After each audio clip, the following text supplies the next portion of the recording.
ಕುಟುಂಬಗಳಲ್ಲಿ ಮಾತುಕತೆ ಯಾಕೆ ಕಡಿಮೆಯಾಗುತ್ತೆ?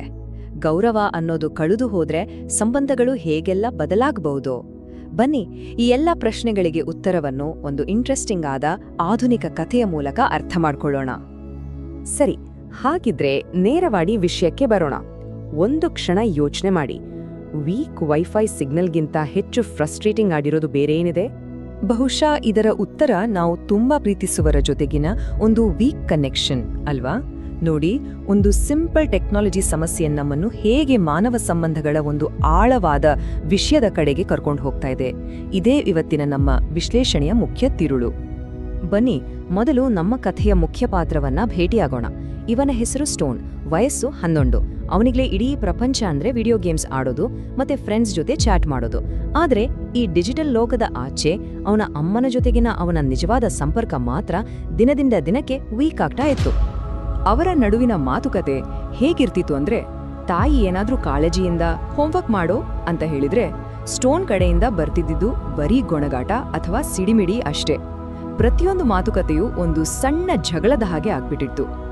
ಈ ಪ್ರತಿದಿನದ ಸಣ್ಣ ಪುಟ್ಟ ಘರ್ಷಣೆಗಳು ಅವರ ಸಂಬಂಧವನ್ನೇ ಹೇಗೆ ಒಳಗಿಂದೊಳಗೆ ದುರ್ಬಲಗೊಳಿಸ್ತಿತ್ತು ಅನ್ನೋದನ್ನ ನಾವಿಲ್ಲಿ ನೋಡಬಹುದು. ಸ್ಟೋನ್ನ ದೃಷ್ಟಿಯಿಂದ ನೋಡಿದ್ರೆ ಅವನಿಗೆ ಯಾವಾಗ್ಲೂ ತನ್ನನ್ನು ಯಾರೋ ಪೀಡಿಸ್ತಾ ಇದ್ದಾರೆ ಅಂತಾನೆ ಅನಿಸ್ತಾ ಇತ್ತು. ಆ ಹತಾಶೆಯೇ ಅವನ ಸಿಟ್ಟಿಗೆ ಕಾರಣವಾಗಿತ್ತು. ಮತ್ತು ಇದೇ ಹತಾಶೆ ಒಂದು ದಿನ ಈ ಕಥೆಯನ್ನೇ ಒಂದು ಅನಿರೀಕ್ಷಿತ ತಿರುವಿನತ್ತ ತಗೊಂಡು ಹೋಯ್ತು. ಅದೇನಪ್ಪಾ ಅಂದ್ರೆ, ಒಂದಿನ ಮನೆಯ ವೈಫೈ ರೂಟರ್ ಇದ್ದಕ್ಕಿದ್ದಂತೆ ಕೆಲಸ ಮಾಡೋದನ್ನೇ ನಿಲ್ಲಿಸ್ಬಿಡ್ತು. ಆದ್ರೆ ಅದಕ್ಕಿಂತ ದೊಡ್ಡ ಆಶ್ಚರ್ಯ ಏನಂದ್ರೆ, ಆ ನಿರ್ಜೀವ ರೂಟರ್ ಸ್ಟೋನ್ ಜೊತೆ ಮಾತಾಡೋಕ್ ಶುರು ಮಾಡಿತು. ಹೌದು, ನೀವು ಕೇಳಿದ್ದು ಸರಿ. ಇಲ್ಲಿಂದಲೇ ನಮ್ಮ ಕಥೆ ಒಂದು ಅದ್ಭುತ ರೂಪಕದ ಮೂಲಕ ತೆರೆದುಕೊಳ್ಳುತ್ತೆ.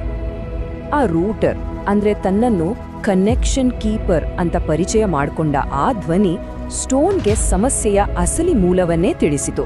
ಅದು ಹೇಳಿದ್ದು ಇಂಟರ್ನೆಟ್ ಸಮಸ್ಯೆಯ ಬಗ್ಗೆ ಅಲ್ಲ, ಬದಲಿಗೆ ಮಾನವ ಸಂಬಂಧದ ಸಮಸ್ಯೆಯ ಬಗ್ಗೆ. ಹಾಗಾದ್ರೆ ಏನಿದು ಗೌರವದ ಸಿಗ್ನಲ್? ಇದನ್ನ ಹೀಗೆ ಅರ್ಥ ಮಾಡ್ಕೊಳ್ಬೋದು. ಪ್ರತಿಯೊಂದು ಸಂಬಂಧದಲ್ಲೂ ಒಂದು ಕಾಣಿಸ್ದ ಗೌರವದ ಸಂಪರ್ಕ ಇರುತ್ತೆ.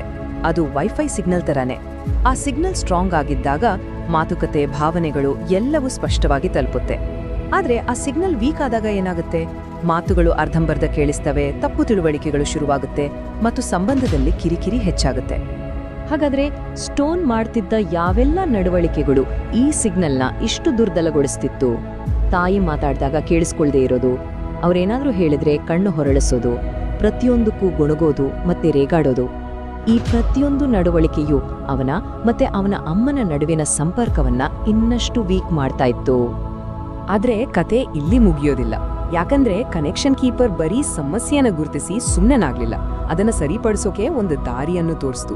ಹೇಗೆ ಆ ಸಿಗ್ನಲ್ ಅನ್ನ ಮತ್ತೆ ಬೂಸ್ಟ್ ಮಾಡ್ಬೋದು ಅಂತ ಈಗ ನೋಡೋಣ. ಕನೆಕ್ಷನ್ ಕೀಪರ್ ಕೊಟ್ಟಿದ್ದು 4 ಸಿಂಪಲ್ ಆದ್ರೆ ತುಂಬಾನೇ ಪವರ್ಫುಲ್ ಆದ ಸಲಹೆಗಳು. ಮೊದಲನೇದು, ಅಮ್ಮ ಮಾತಾಡುವಾಗ ಗಮನ ಇಟ್ಟು ಕೇಳೋದು. ಎರಡನೇದು, ಸಿಟ್ಟಿನ ಬದಲು ಸ್ವಲ್ಪ ದಯೆಯಿಂದ ಮಾತಾಡೋದು. ಮೂರನೇದು, ಅವರು ಕೇಳೋಕ್ಕೂ ಮೊದಲೇ ಹೋಗಿ ಸಹಾಯ ಮಾಡೋದು. ಮತ್ತು ಕೊನೆಯದಾಗಿ, ಅವರು ಮಾಡೋ ಕೆಲಸಗಳಿಗೆ ಮೆಚ್ಚುಗೆಯನ್ನು ತೋರಿಸೋದು. ಇಲ್ಲಿ ಕನೆಕ್ಷನ್ ಕೀಪರ್ ಒಂದು ಬಹಳ ಮುಖ್ಯವಾದ ಮಾತನ್ನ ಹೇಳಿತು. ಗೌರವ ಅಂದ್ರೆ ಕೇವಲ ದೊಡ್ಡವರು ಹೇಳಿದ್ದನ್ನೆಲ್ಲ ಕೇಯೋದು ಅಂತ ಅಲ್ಲ. ಅದರ ನಿಜವಾದ ಅರ್ಥ ಇಬ್ಬರ ನಡುವೆ ಒಂದು ಗಟ್ಟಿಯಾದ ಸ್ಪಷ್ಟವಾದ ಸಂಪರ್ಕವನ್ನ ಕಟ್ಟೋದು. ಆದ್ರೆ ಸ್ಟೋನ್ ಸುಮ್ಮನೆ ಎಲ್ಲವನ್ನೂ ಒಪ್ಕೊಳ್ಳಿಲ್ಲ. ಅವನು ಒಂದು ತುಂಬಾನೇ ಸರಿ ಎನಿಸುವ ಪ್ರಶ್ನೆಯನ್ನ ಕೇಳ್ದ. ನನ್ನಮ್ಮನು ಕೆಲವೊಮ್ಮೆ ತಾಳ್ಮೆ ಕಳ್ಕೊಳ್ತಾರಲ್ಲ, ಅದರ ಬಗ್ಗೆ ಏನು? ಈ ಪ್ರಶ್ನೆ ಕಥೆಯನ್ನ ಇನ್ನೊಂದು ಆಯಾಮಕ್ಕೆ ಅಂದ್ರೆ ಪರಾನುಭೂತಿಯ ಪಾಠದ ಕಡೆಗೆ ಕೊಂಡೊಯ್ಯುತ್ತೆ. ಆವಾಗ್ಲೇ ಕನೆಕ್ಷನ್ ಕೀಪರ್ ಸ್ಟೋನ್ಗೆ ನಾಣ್ಯದ ಇನ್ನೊಂದು ಮುಖವನ್ನ ತೋರಿಸಿತು. ಅವರ ಅಮ್ಮ ತಮ್ಮ ಕೆಲಸ ಮುಗಿಸೋ ಅವಸರದಲ್ಲಿರೋದು, ಇವನ ಸ್ಕೂಲ್ ಬ್ಯಾಗ್ ಪ್ಯಾಕ್ ಮಾಡೋದು, ಊಟದ ಬಗ್ಗೆ ನೆನ್ಪಿಸೋದು, ಇದೆಲ್ಲದರ ಜೊತೆಗೆ ಅವರಿಡೀ ದಿನದ ಆಯಾಸವನ್ನ ನಿಭಾಯಿಸೋದು. ಸ್ಟೋನ್ ಈ ಒತ್ತಡದ ಬಗ್ಗೆ ಯಾವತ್ತೂ ಯೋಚನೆಯನ್ನೇ ಮಾಡಿರ್ಲಿಲ್ಲ. ಹಾಗಾದ್ರೆ ಇಂಥ ಸಂದರ್ಭಗಳಲ್ಲಿ ಏನ್ ಮಾಡ್ಬೋದು? ಕನೆಕ್ಷನ್ ಕೀಪರ್ ಹೇಳಿದ್ದು ಹೀಗೆ: ಅಮ್ಮ ಕೋಪದಲ್ಲಿದ್ರೆ ಅಥವಾ ಬೇಡ ಅಂತ ಹೇಳಿದಾಗ ತಕ್ಷಣ ವಾದ ಮಾಡೋಕೆ ಶುರು ಮಾಡೋ ಬದಲು ಸ್ವಲ್ಪ ಶಾಂತವಾಗಿರಿ, ಸಿಗ್ನಲ್ ಕ್ಲಿಯರ್ ಆಗೋವರೆಗೂ ಕಾಯಿರಿ, ಆಮೇಲೆ ನಾವಿದರ ಬಗ್ಗೆ ಮಾತಾಡ್ಬೋದಾ ಅಂತ ಸೌಮ್ಯವಾಗಿ ಕೇಳಿ. ಇದು ಜಗಳವನ್ನ ಕಡಿಮೆ ಮಾಡಿ ಮಾತುಕತೆಗೆ ಒಂದು ದಾರಿ ಮಾಡ್ಕೊಡುತ್ತೆ. ಈ ಡಿಜಿಟಲ್ ಲೋಕದ ಮಾತುಕತೆ ಮುಗಿದ ಮೇಲೆ ಸ್ಟೋನ್ ಮತ್ತೆ ರಿಯಲ್ ವರ್ಲ್ಡ್ಗೆ ವಾಪಸ್ ಬಂದ. ಈಗ ಅವನ ತಲೆಯಲ್ಲಿ ಒಂದು ಹೊಸ ಪಾಠ ಇತ್ತು ಮತ್ತು ಅದನ್ನ ತಕ್ಷಣವೇ ಆಚರಣೆಗೆ ತರಬೇಕು ಅಂತ ಅವನು ನಿರ್ಧರಿಸಿದ. ಅವನು ಮಾಡಿದ್ದು ದೊಡ್ಡ ವಿಷಯವೇನಲ್ಲ. ಜಸ್ಟ್ ಅಡುಗೆ ಮನೆಯಲ್ಲಿದ್ದ ತನ್ನ ಅಮ್ಮನ ಹತ್ರ ಹೋಗಿ ಇಷ್ಟೇ ಹೇಳಿದ, ಅಮ್ಮ, ನೀನು ಮಾಡೋ ಎಲ್ಲದಕ್ಕೂ ಥ್ಯಾಂಕ್ಸ್. ಆ ಒಂದೇ ಒಂದು ಸಣ್ಣ ಮಾತು ಎಷ್ಟು ಪವರ್ಫುಲ್ ಆಗಿತ್ತು ಅಂದ್ರೆ ತುಂಬಾ ದಿನಗಳ ನಂತರ ಅವರಿಬ್ಬರ ನಡುವಿನ ಕನೆಕ್ಷನ್ ಮತ್ತೆ ಸ್ಟ್ರಾಂಗ್ ಆಗಿದೆ ಅಂತ ಅನ್ಸಿತು. ಆ ಒಂದು ಸಣ್ಣ ಮೆಚ್ಚುಗೆಯ ಮಾತು ಕಳೆದು ಹೋಗಿದ್ದ ಆ ಸಿಗ್ನಲ್ ಅನ್ನು ಮತ್ತೆ ಸ್ಥಾಪಿಸಿತ್ತು. ಈ ಕಥೆ ಸ್ಟೋನ್ನದ್ದು ಮಾತ್ರ ಅಲ್ಲ ಅಲ್ವಾ, ಇದು ನಮ್ಮೆಲ್ಲರ ಕಥೆನೂ ಹೌದು. ಹಾಗಾಗಿ ಈ ವಿಶ್ಲೇಷಣೆಯ ಕೊನೆಯಲ್ಲಿ ನಾವೆಲ್ಲರೂ ನಮ್ಮನ್ನೇ ಕೇಳ್ಕೊಳ್ಬೇಕಾದ ಪ್ರಶ್ನೆ ಇದು: ನಮ್ಮ ಜೀವನದಲ್ಲಿ ಯಾವ ಸಂಬಂಧಗಳಿಗೆ ಒಂದು ಸಿಗ್ನಲ್ ಬೂಸ್ಟ್ ಬೇಕಾಗಿದೆ?